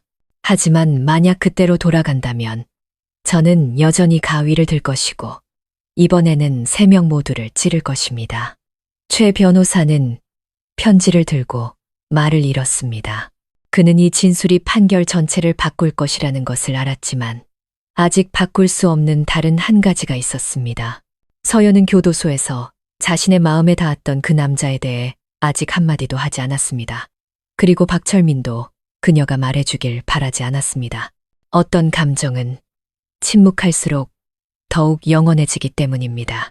재심 재판은 8월의 어느 아침 도시 한가운데에 있는 작은 법정에서 열렸습니다. 카메라 플래시도 언론도 없었습니다. 오직 재판부, 변호사, 검찰 대표, 그리고 빛바랜 수인복을 입은 강서연만이 있었습니다. 그녀는 이전보다 야윈 모습으로 들어섰습니다. 손은 자연스러운 반사작용처럼 배 위에 놓여 있었습니다. 뒤에는 최 변호사가, 오른쪽에는 3명의 교도관이 있었지만 모든 시선은 마치 지옥에서 막 걸어 나온 산증인을 보듯 그녀에게 쏠렸습니다. 재판장이 가볍게 의사봉을 두드렸습니다. 목소리는 또렷했습니다. 피고인 강서연, 살인 혐의에 대한 재심 재판을 시작하겠습니다. 최 변호사가 가장 먼저 진술했습니다. 그는 차분하고 명료하게 한마디 한마디 공기를 가르듯 말했습니다. 재판부의 이전 소송 절차 전체를 재검토해 주실 것을 요청합니다. 수사 과정에서의 객관성 결여, 강압 수사, 변호인 부재, 증인 및 물증 부족 등의 정황이 있습니다. 그는 잠시 말을 멈추고 새로운 서류 뭉치를 들어 올렸습니다. 그리고 이것은 사건이 발생한 밤 노래방에서 일했던 익명의 증인으로부터 받은 새로운 진술서입니다. 재판장이 서류를 받아 몇 장 넘겼습니다.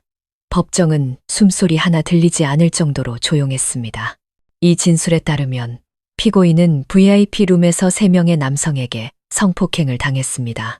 저항하는 과정에서 그녀는 가위를 들어 자신을 방어했고 한 명을 찔러 사망에 이르게 했습니다. 피고인에게 묻겠습니다. 이 진술은 사실입니까? 강서연은 고개를 들었습니다. 그녀의 눈빛은 전혀 흔들리지 않았습니다. 네, 하지만 자랑스럽지 않습니다. 저는 그저 살고 싶었을 뿐입니다. 그렇다면 왜 이전에는 진술하지 않았습니까? 가난한 종업원이 재벌 아들을 성폭행으로 고소하면 파헤쳐지는 것은 진실이 아니라 부자들의 명예라는 것을 알았기 때문입니다. 그 대답에 법정 안에 많은 사람들이 말을 잃었습니다. 검찰 대표는 이전 기록과 새로운 기록을 번갈아 보았습니다. 그는 길게 한숨을 내쉬었습니다. 초기 수사 과정에서 중대한 절차상 하자가 있었던 것으로 보이며 원심 판결 전체를 재검토할 것을 건의합니다. 최 변호사가 앞으로 나섰습니다. 제 의뢰인은 무죄를 주장하는 것이 아닙니다. 그녀는 단지 자신의 신분을 올바르게 인정받고 싶을 뿐입니다. 살인자가 아닌 피해자로서 말입니다. 재판장이 고개를 끄덕였습니다. 재판부는 숙고 후 10일 이내에 판결을 선고하겠습니다. 재판이 끝나고 강서연은 뒷문으로 이송되었습니다. 하지만 호송차에 오르기 전 한 교도관이 그녀의 귀에 작게 속삭였습니다. 만나고 싶어 하는 분이 있습니다. 그녀가 돌아보자 복도 구석에서 박철민이 나타났습니다. 더 이상 교도관 제복을 입고 있지 않았습니다. 그는 구겨진 회색 셔츠를 입고 느리게 걸었지만 눈빛은 여전히 예전처럼 굳건했습니다. 아무도 막지 않았고 증인도 없었습니다. 그녀가 다가갔습니다. 여긴 어쩐 일로? 내 딸이 처음으로 법정에서 고개 숙이지 않는 모습을 보러 왔지.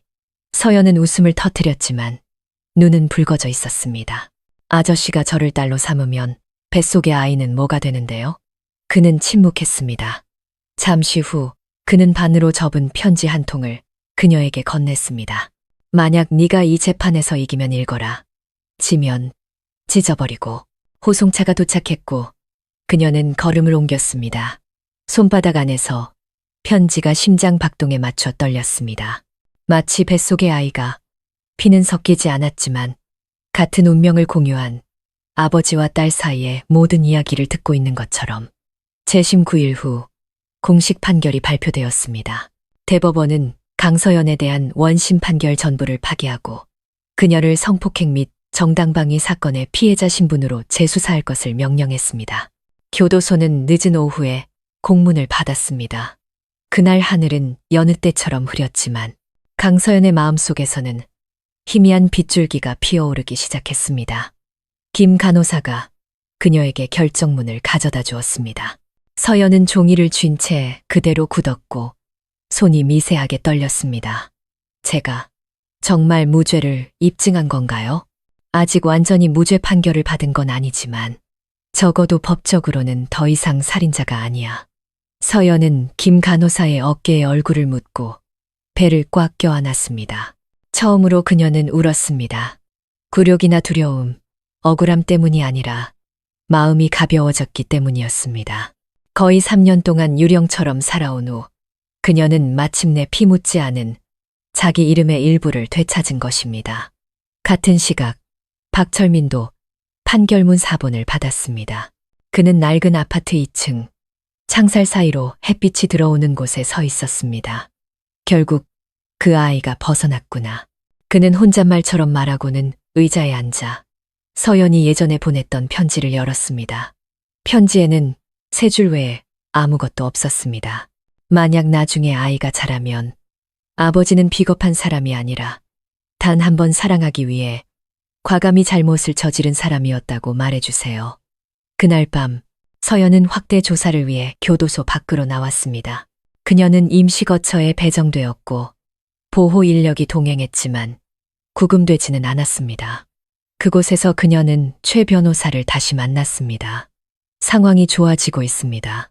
하지만 알아야 할 일이 하나 있습니다. 무슨 일이죠?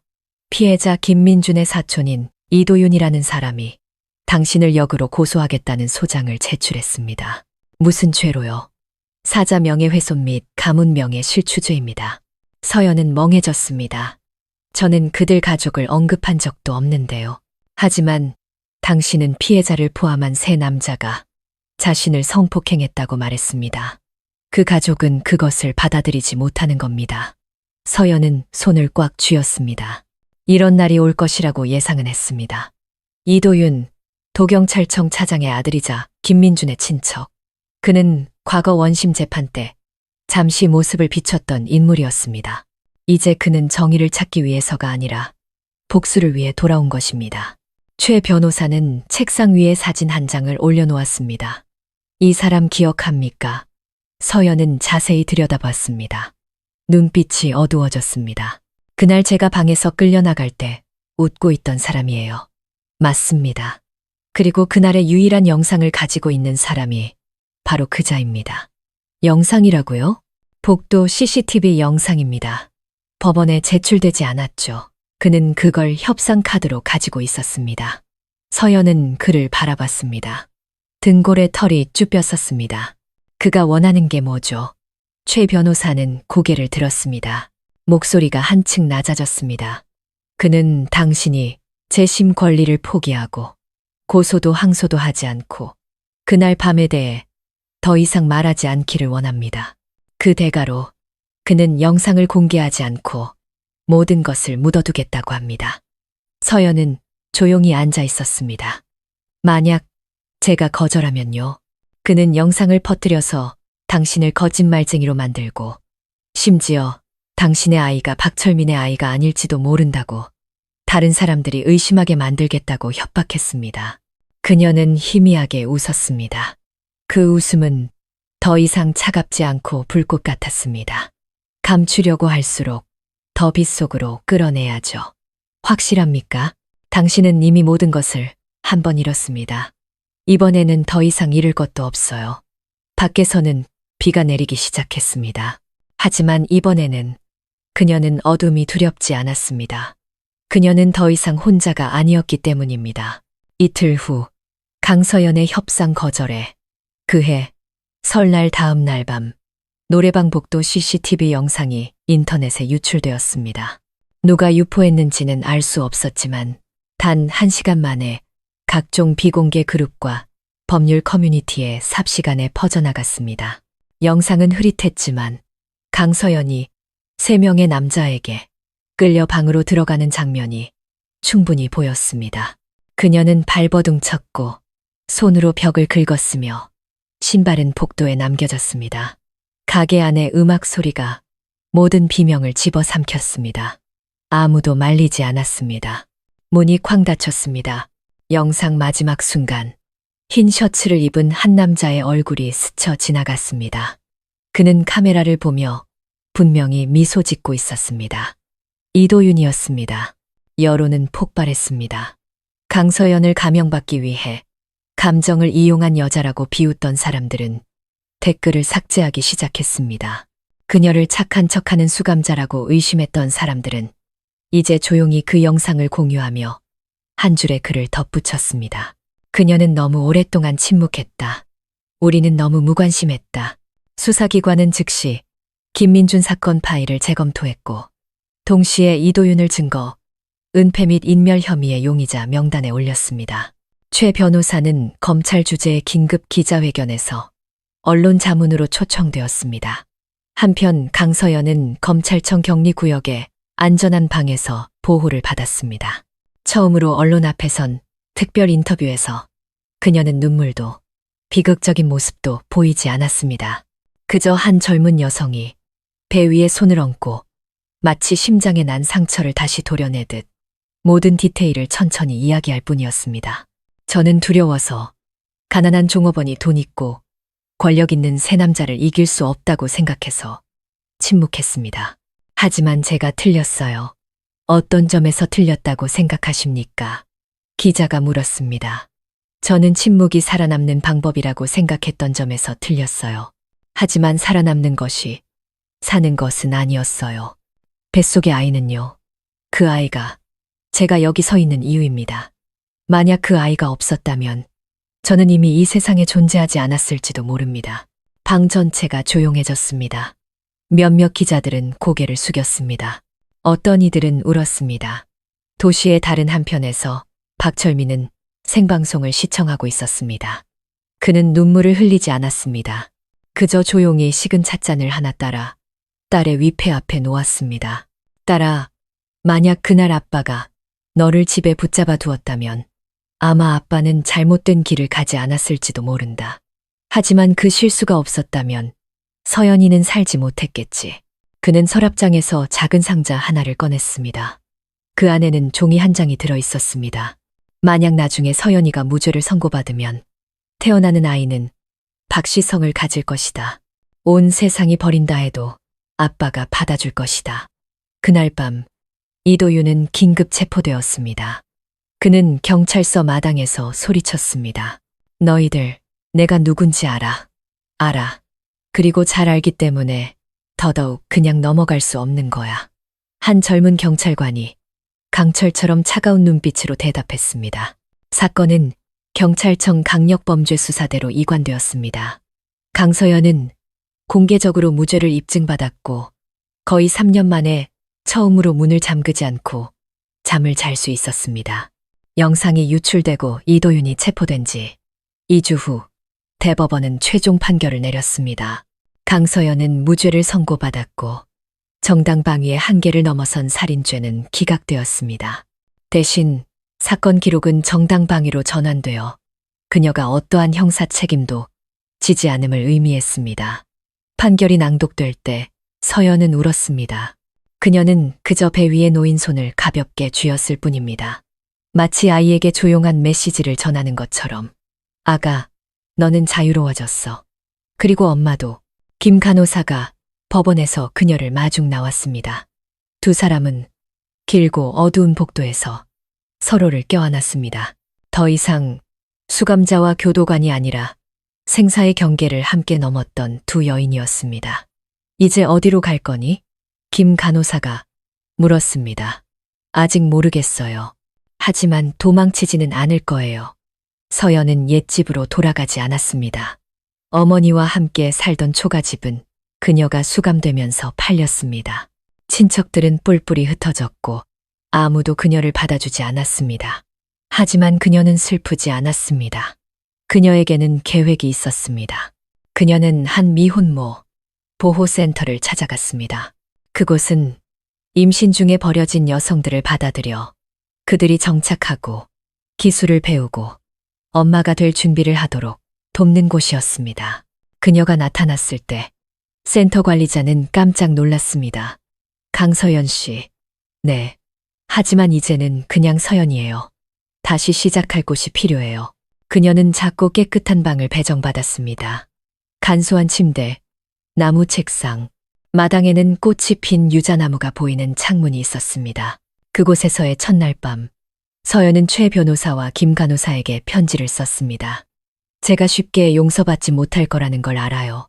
하지만 더 이상 동정받을 필요도 없어요. 제 아이가 진실 속에서 자라나는 것, 그것만 필요해요. 아빠는 없어도 되지만 엄마는 있어야 하니까요. 한편 박철민은 여전히 낡은 아파트에서 조용히 살고 있었습니다. 관계에 강제성이 없었기 때문에 형사 기소되지는 않았지만 강제퇴직 및 경찰 공무원 자격 박탈 처분을 받았습니다. 그는 반항하지도 항의하지도 않았습니다. 단지 매일 아침 차를 두 잔 우려 한 잔은 딸의 위패 앞에, 다른 한 잔은 빈 의자 앞에 놓았습니다. 서연아, 아빠라고 부르지 않아도 된다. 하지만 언젠가 내가 지치면 너를 사랑해서 잘못을 저질렀던 사람이 한 명 있었다는 걸 기억해다오. 한 달 후 그는 작은 편지 한 통을 받았습니다. 비스듬한 필체였습니다. 아이의 이름을 정했어요. 평안이에요. 모든 일이 끝나고 보니 가장 소중한 것은 누가 옳고 그른지가 아니라 살아있고 사랑받을 수 있다는 것이었어요. 아빠를 원망하지 않아요. 그리고 언젠가 아이가 아빠를 외할아버지라고 부르길 바라요. 박철민은 편지를 가슴에 얹고 천장을 바라보며 누웠습니다. 방은 여전히 조용했지만 그의 심장에서는 몇 년 만에 처음으로 아기 울음소리가 상상 속에서 울려 퍼졌습니다. 아직 태어나지 않은 아이의 부름이었고 속죄였으며 그의 인생의 마지막 기적이었습니다. 3일 내내 비가 내렸습니다. 서울은 계절이 바뀌었고 갑작스러운 추위는 미혼모 보호센터의 공기를 축축하고 차갑게 만들었습니다. 강서연은 임신 9개월 차에 접어들었습니다. 배는 무거워지고 다리는 부었으며 한 걸음 한 걸음이 힘겨운 숨쉬기였습니다. 하지만 그녀는 불평하지 않았고 힘들다는 말 한마디 하지 않았습니다. 매일 그녀는 여전히 아기 옷을 접고 임신 일기를 쓰고 기저귀 가는 법을 배우고 육아 서적을 읽었습니다. 그녀는 스스로에게 다짐했습니다. 무너지면 안 돼. 아이를 낳아야 해. 아이에게는 엄마와는 다른 삶을 줘야 해. 그날 밤 서연은 갑자기 극심한 복통을 느꼈습니다. 고통은 예고 없이 찾아왔습니다. 아랫배에서 시작된 쥐어짜는 듯한 통증이 등까지 퍼졌습니다. 그녀는 소리 지르지 않고 이를 악물고 배를 감싸 안으며 가쁜 숨을 몰아쉬었습니다. 같은 방을 쓰는 친구가 발견하고 즉시 소리쳤습니다. 센터에서는 구급차를 불렀습니다. 하지만 비가 너무 많이 와서 도로가 침수되었고 차는 30분 이상 늦게 도착했습니다. 의사가 도착했을 때 서연은 이미 하혈을 하고 있었습니다.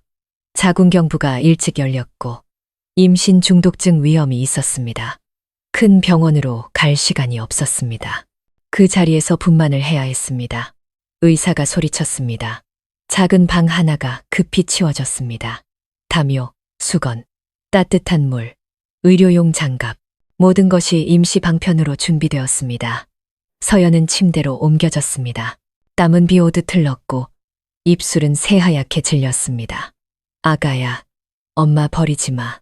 제발, 엄마 버리지 마. 가쁜 숨소리, 철컥거리는 금속 소리, 양철 지붕을 때리는 빗소리. 모든 것이 긴박한 생사의 순간을 만들어냈습니다. 한 자원봉사자가 갑자기 무언가 떠올렸습니다. 이분 가족에게 연락해야 해요. 가족이 없어요. 박철민이라는 분이요. 저번에 편지를 보내셨는데 아무도 주소를 몰랐지만 편지 봉투에 유선 전화번호가 적혀 있었다는 것을 기억해냈습니다. 한 젊은 여성이 즉시 전화를 걸었습니다. 벨이 한 번 울리고 여보세요. 혹시 박철민 씨 되세요? 네, 그런데요. 누구시죠? 미혼모 센터에서 전화드렸어요. 서연 씨가 지금 난산 중이에요. 위험할 수도 있어요. 수화기 너머는 몇 초간 침묵했습니다. 그리고 급하게 슬리퍼 끄는 소리, 책상에 부딪히는 소리, 문이 벌컥 열리는 소리가 들렸습니다. 끊지 말고 기다려요. 가겠습니다. 40분도 채 되지 않아. 머리가 희끗하고 옷이 흠뻑 젖은 남자가 센터로 뛰어들어왔습니다. 서연이는 2층에 있어요. 힘이 다 빠져서 그는 심장이 터질 듯 뛰었지만 손잡이도 잡지 않고 뛰어 올라갔습니다. 서연은 그곳에 누워 있었습니다. 눈은 감겨 있었고 숨은 잦아들고 있었습니다. 서연아, 나다. 내가 왔어. 그녀는 눈을 뜨지 못했지만 손을 들어 허공을 더듬었습니다. 그가 그 손을 잡았습니다. 자면 안 돼. 아이를 포기하면 안 돼. 아빠가 한 번 실수했어. 더 이상 실수하게 만들지 마. 아이가 널 필요로 해. 나도 네가 필요하고. 서연은 이를 악물고 마지막 힘을 다해 몸을 일으키며 창자를 끊어내는 듯한 긴 비명을 질렀습니다. 아기 울음소리가 울려 퍼졌습니다. 딸이에요. 간호사가 울음을 터뜨렸습니다. 평안이가 딸이에요. 서연이 가쁜 숨을 몰아쉬었습니다. 왜? 할아버지. 박철민은 그녀의 손을 꽉 쥐고 고개를 떨궜습니다. 그래, 왜 할아버지다. 아빠다. 실수한 남자지만 살아있는 이유는 너희를 사랑하기 위해서란다. 아기는 2.4kg. 태어났을 때는 피부가 자줏빛이었지만 따뜻하게 감싸주자 점차 분홍빛으로 돌아왔습니다. 간호사는 부드러운 머리카락을 쓰다듬으며 중얼거렸습니다. 엄마처럼 강하네. 그 모든 고통을 이겨내고 아이에게 첫 숨을 선물했어. 강서연은 탈진 상태로 휴게실로 옮겨졌습니다. 하지만 깨어나자마자 그녀가 가장 먼저 한 일은 손을 뻗어 찾는 것이었습니다. 평안이는 옆에 놓인 신생아 인큐베이터 안에서 곤히 자고 있었습니다. 그녀는 아이를 바라봤습니다. 눈이 붉어졌습니다. 안녕, 아가. 드디어 세상에 왔구나. 이 세상은 그리 다정하지 않단다. 하지만 엄마가 세상을 다정하게 만드는 법을 배울게. 너를 위해서. 박철민은 방밖에 앉아 있었습니다. 뜬 눈으로 밤을 새워 눈은 푹 꺼져 있었습니다. 소매에는 그녀의 피가 묻어 있었습니다. 잘못된 본능으로 사랑했던 여인이었지만 이제는 진정한 아버지의 사랑으로 지키고 있는 사람이었습니다. 의사가 들어와도 좋다는 신호를 보냈습니다. 그는 그 신성한 순간을 깰까봐 조심스럽게 들어갔습니다. 서연이 돌아보며 속삭였습니다. 아이가 아저씨를 닮았어요. 그의 눈은 손녀를 그리고 그녀를 번갈아 봤습니다. 잠시 후 그는 주머니에서 4번 접힌 낡은 종이를 꺼냈습니다. 이건 이 아파트 양도 서류다. 크진 않지만 집이야. 내 이름으로 등기를 마쳤다. 서연은 놀랐습니다. 그럼 아저씨는 어디서 사세요? 어디든 괜찮아. 하지만 너는 집이라고 부를 곳이 필요하고 평안이는 학교에 가려면 주소지가 필요해. 그녀는 울었습니다. 감동에서가 아니라 처음으로 누군가가 자신을 위해 그렇게 먼 미래까지 생각해 주었기 때문이었습니다. 일주일 후 서연은 센터로 돌아가지 않고 아이와 함께 낡은 아파트 복도 끝 작은 집으로 이사했습니다. 박철민은 여전히 그곳 복도 건너편 다른 방에 살았습니다. 할아버지와 손녀는 매일 아침 만났습니다. 그는 손녀를 품에 안고 낡은 자장가를 흥얼거렸습니다. 자장자장, 우리 아가, 엄마 닮아 예쁘구나. 서연은 문가에 서서 수건을 든 채 미소 지었습니다. 그녀는 재봉 기술을 배우기 시작했습니다. 처음에는 이웃들의 옷을 수선해 주다가 나중에는 인터넷으로 작은 주문을 받았습니다. 돈은 많지 않았지만 분유를 살 정도는 되었습니다. 가끔 그녀가 그의 사건의 주인공이라는 것을 알아보는 사람들이 있었습니다. 그들은 안타까운 눈으로 그녀를 쳐다봤고 심지어 피하는 사람도 있었습니다. 그녀는 변명하지도 고개를 숙이지도 않았습니다. 집에 돌아오면 품에서 제잘거리는 아기가 있었기 때문입니다. 그리고 매달 분유값 봉투에 몰래 돈을 더 넣어주며 삐뚤빼뚤한 글씨로 외할아버지가 평안이에게 이달에는 아프지 마라 라고 쓰는 늙은 남자가 있었습니다. 어느 초가을 평안이가 걷기 시작했습니다. 첫 걸음은 엄마가 아닌 외할아버지를 향했습니다. 서연은 입을 가리고 웃었습니다. 눈물이 길게 흘러내렸습니다. 잘 선택했네. 저분이 엄마를 외면하지 않은 유일한 사람이거든. 박철민은 팔을 벌려 손녀를 안았습니다. 창문으로 햇살이 들어와 그의 희끗한 머리카락을 비췄습니다. 결국 인생이 우리에게 계속 살아갈 이유를 하나 주었구나. 잘못을 속죄하기 위해서가 아니라 올바른 방식으로 다시 한번 사랑하기 위해서. 섣달의 어느 오후 서울은 갑자기 추워졌습니다. 낡은 아파트 마당에는 노란 잎이 가득했고 바람이 긴 복도를 휩쓸고 지나가며 옛 기억들을 희미한 먼지 자국으로 남겼습니다. 복도 끝 작은 방에서 강서연은 딸에게 줄 첫 외투를 만들고 있었습니다. 옅은 갈색의 외투, 소매 끝은 낡은 천 조각으로 덧대었지만 바늘땀은 마치 자신의 조각난 기억을 꿰매듯 반듯하고 꼼꼼했습니다. 평안이는 이제 1살이 넘어 엄마라고 말하고 손가락으로 가리키고 매일 저녁 외할아버지 다리에 달려가 안길 줄 알았습니다. 그리고 박철민, 그는 여전히 맞은편 방에 살았습니다. 달라진 것이 있다면 이제 매일 아침 문을 두드리는 아기 목소리가 들린다는 것뿐이었습니다. 외할아버지, 일어나요. 해 떴어요. 그는 웃으며 문을 열고 아기를 높이 들어 올렸습니다. 해가 어디 있나? 여기 있네. 이웃들은 그 광경을 보고 고개를 저으며 웃었습니다. 저 할아버지랑 손녀, 참 이상하면서도 짠해. 이상한 이유는 아무도 그들의 관계를 정확히 몰랐기 때문이고, 짠한 이유는 평생 자기 자식을 저렇게 안아본 적 없는 남자가 이제는 저 아이를 위해 빵을 싸주고 물병을 데우고 죽 한 그릇을 덮이고 있었기 때문입니다. 연말의 어느 오후 서연은 상처 입은 여성들의 회복 여정에 관한 토론회에 참여해달라는 초대를 받았습니다. 처음에는 거절했지만 초대한 사람이 당신처럼 벼랑 끝에 섰던 젊은 여성들이 많습니다. 라고 말했을 때 아마도 그들은 밑바닥에서 돌아온 누군가의 이야기를 듣고 싶어 할 겁니다. 서연은 오랫동안 침묵하다가 동의했습니다. 토론회가 열리는 날 박철민이 그녀를 데려다 주었습니다.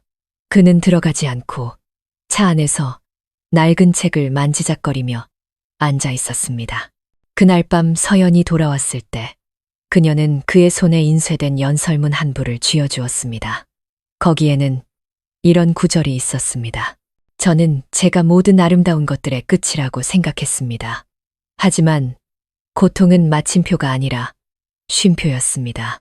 그 후에 우리는 사랑으로, 엄마라는 본능으로, 그리고 비록 더 이상 경찰 제복을 입지는 않지만 분만 실문 앞에서 제 손을 잡고 포기하지 말라고 말해준 유일한 남자 덕분에 다음 이야기를 써내려갔습니다. 그는 천천히 읽었습니다. 글자 하나하나가 가슴에 스며드는 듯 했습니다. 그리고 그는 종이를 접으며 웃었습니다. 너 이제 글 잘 쓰는구나. 아니요. 그냥 제 인생을 썼을 뿐이에요. 서연은 하늘을 올려다봤습니다. 겨울이 문턱에 와 있었습니다.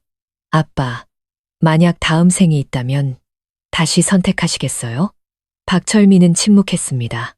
잠시 후 그는 손녀의 머리를 쓰다듬고 딸을 바라봤습니다. 아빠는 다음 생이 필요 없어. 이번 생에서 너희 모녀 덕분에 다시 처음부터 살고 있으니까. 그들은 그곳에 앉아 있었습니다. 세 세대가 낡은 찻상 하나를 사이에 두고 아주 작은 방 안에서 거창한 이야기도 비극도 없이 그저 잘못했지만 감히 사랑하고 감당하고 바로잡으려 했던 이들을 위한 딱 맞는 결말이었습니다.